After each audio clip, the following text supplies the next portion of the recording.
Welcome back to the game, everybody. This is Robert from Black Belt Gaming, trying to learn how to play Mage Wars. We're heading into round 3, and I've got one adjustment to make here. In the previous round, we spent the werewolf's entire action moving him from one zone to another.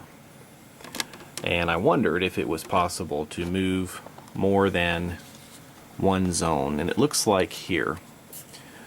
During your action phase, and it comes down to this part here, as a quick action, a creature can choose to move a second zone. In this manner, the creature can move 2 zones in a round, but they just can't do anything else, and that's fine. So let me adjust his position. It won't change a thing. He already took damage from the archer, but it does get him closer to being able to reach the Priestess, which is what he's all about.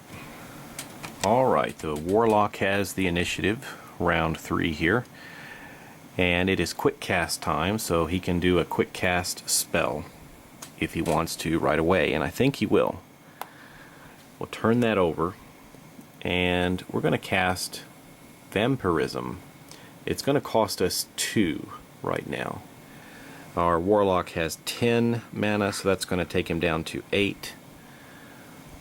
And I guess I'm going to hold off on revealing it for the moment. But this can be cast on a creature that's 0 to 2 spaces away, and that will be able to affect our werewolf. And this creature's melee attacks gain the vampiric trait. So the Priestess doesn't know that I've done this. And I think I'm going to decide later if I'll reveal that this round or not. Just looking in the rulebook, there is a nice codex here. You know, it's got all the terms and some different signs and what they mean. So, alphabetical order, vampiric, what does it mean? It says, well, when you attack and cause damage to a living creature, the attacker heals and removes up to half the damage caused, round up. I'm basically hoping that the werewolf might have a chance to heal some of that damage that's been done to him. Well, we're still in the first quick cast phase, and our Priestess isn't happy that the werewolf is approaching so closely. So she's going to use her quick cast to fire off Force Push. She has 11 mana, so this will take 3 of those points away, and this will push the werewolf 1 zone away in any direction. So let's go ahead and let her do that. So with quick cast and force push, our werewolf gets pushed back 1 space. Alright, back to the Warlock. We're heading into the main action phase. And I'm thinking about doing something a little wild here just to stir things up. Why don't we spend our entire action here to run our werewolf forward 2 spaces. I know he's not going to be able to attack, but he's got to get in there close, and he doesn't want to be pushed back anymore. He doesn't want to be shot anymore. And the good thing here is, being that close, he should have a chance to avoid the arrows of that archer unless that archer moves. So we're going to move him in close. He's going to do a double move there. That's going to be his action. And I think I'm going to go ahead and reveal this this card, this Vampirism card. So let's go ahead and pay the extra 4 mana to get that one out, and that will bring the Warlock down to 4 mana on his turn. Alright, up here on the Priestess end, we've got the Royal Archer. I've debated whether to move her out of there. She can't move and fire off an arrow. Firing a shot is a full round action.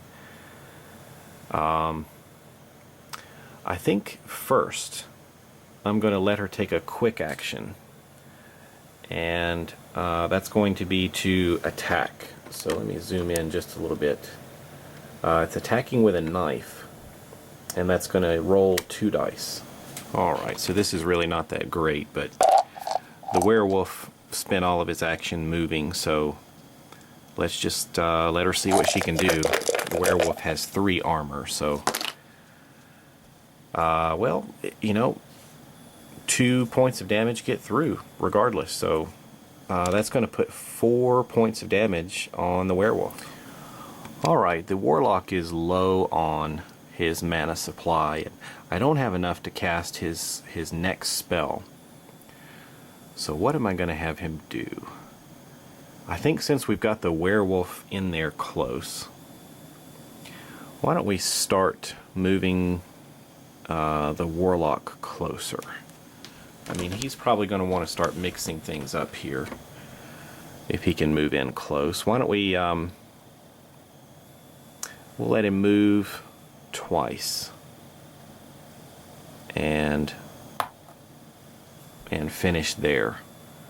So maybe he can get up in there and start causing some damage, because I think anything that's going to tangle with him in hand-to-hand combat is going to start suffering.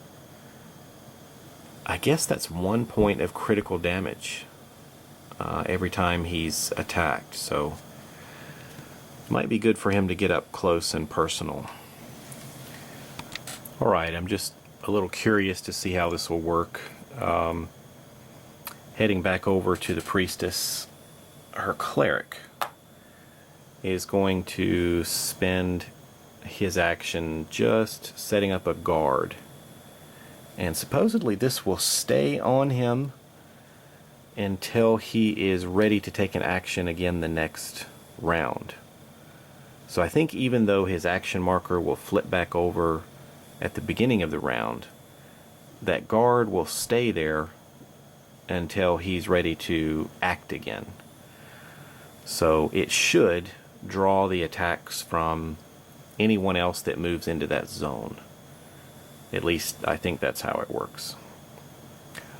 Alright, so since the warlock and the werewolf are all kind of tapped out, we go to the Priestess, and we can let her do something. So, you know, the name of the game is taking out the other mage.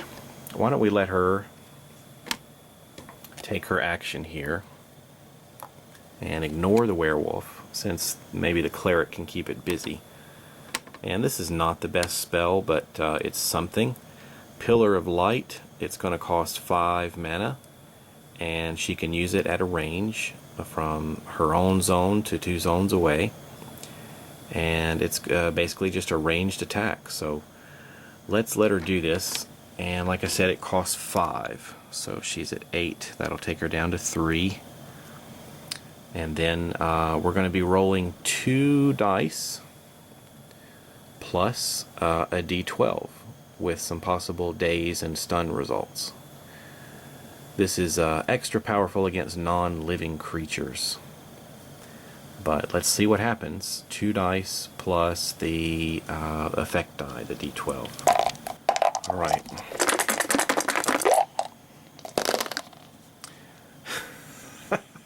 Isn't that the worst possible roll that I could get?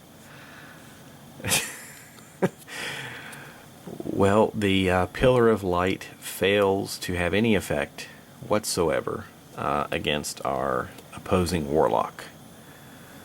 So, a little disappointing there. But that's going to finish up round 3. Here's the situation.